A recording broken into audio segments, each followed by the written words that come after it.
this video, I'm going to show you a practical exercise to help you incorporate triads into your playing. Jim Ferris here, sharing my love of fingerstyle guitar and helping you grow as a player. Before we get into the video, I want to thank everybody that's liked, subscribed, commented, and all that good stuff. It really helps. And also I want to let you know that I've created a PDF for the information in this video that I'll put a link to in the description below. Okay. Now in our last video we began to learn about triads, those little three-note chords that are the nucleus of so many other chords. In this video I want to show you an exercise that will help you begin to learn how to use them in your playing. And that exercise is something called a harmonized scale. A harmonized scale is like a regular scale, but it uses chords instead of single notes. So instead of, you end up with a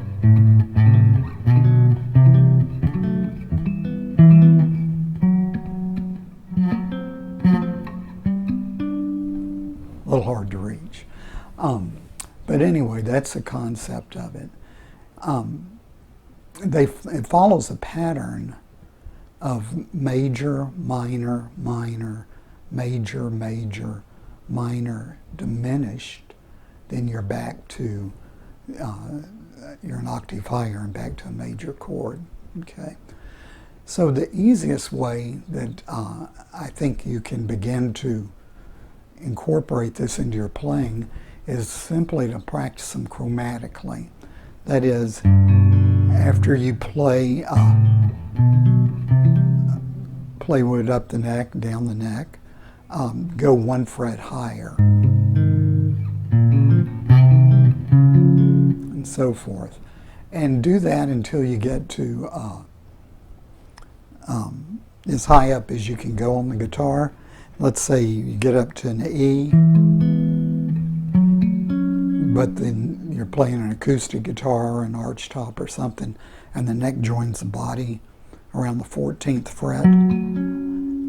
Just drop things down an octave lower and kind of come from the back side up to the back up to your starting point. And that really helps you have to think about what you're doing too, instead of doing it simply by rote. And that will help with the learning process as well. Another thing that helps with the learning process is if you say the names of the notes that's the root. I think it's really beneficial to know the names of the notes on the fingerboard. If that's something that's still kind of fuzzy to you, I did a video several weeks ago that I'll link to in the description below, and I did a PDF for that also, which shows the kind of little cheat method that I developed to help myself learn.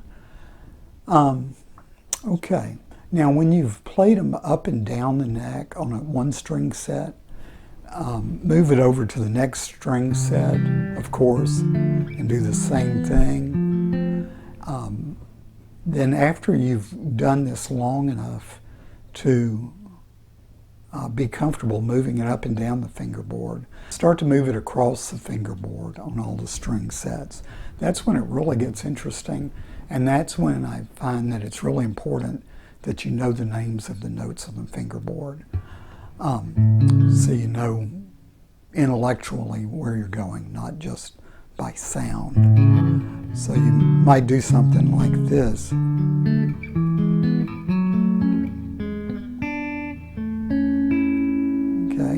And then play descending also. If you spend time doing this until you can do everything I've outlined competently, you will be amazed at how much this expands your knowledge of the fingerboard and how much it helps you when you're doing your own arrangements and creating pieces yourself. I'll give you an example of that because it's something that I'm doing right now with the arrangement I'm doing. I'm arranging the Roy Orbison song, Crying. You've probably heard it. It was a huge hit. And because Roy had such a fabulous vocal range, this song itself covers a couple of octaves.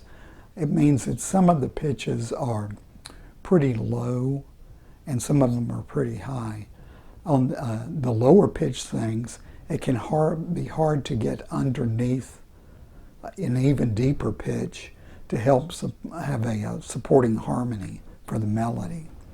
So I found that using the triads that we've been discussing here is a good way to do it.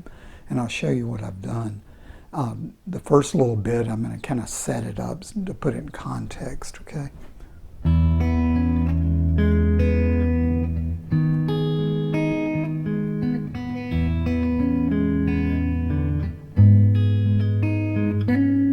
Okay, and then we're going to an A triad. Here's our melody note. A B triad, A, and that's actually a B triad also, but it's a second inversion triad, which we'll talk about in another video, the inversions. So as you can see, it really does have a real world application, and they're really worth drilling on until you know them, okay? So I think that's it for this video. If you have any questions or comments, drop them in the comment section. I'll be glad to answer them to the best of my ability.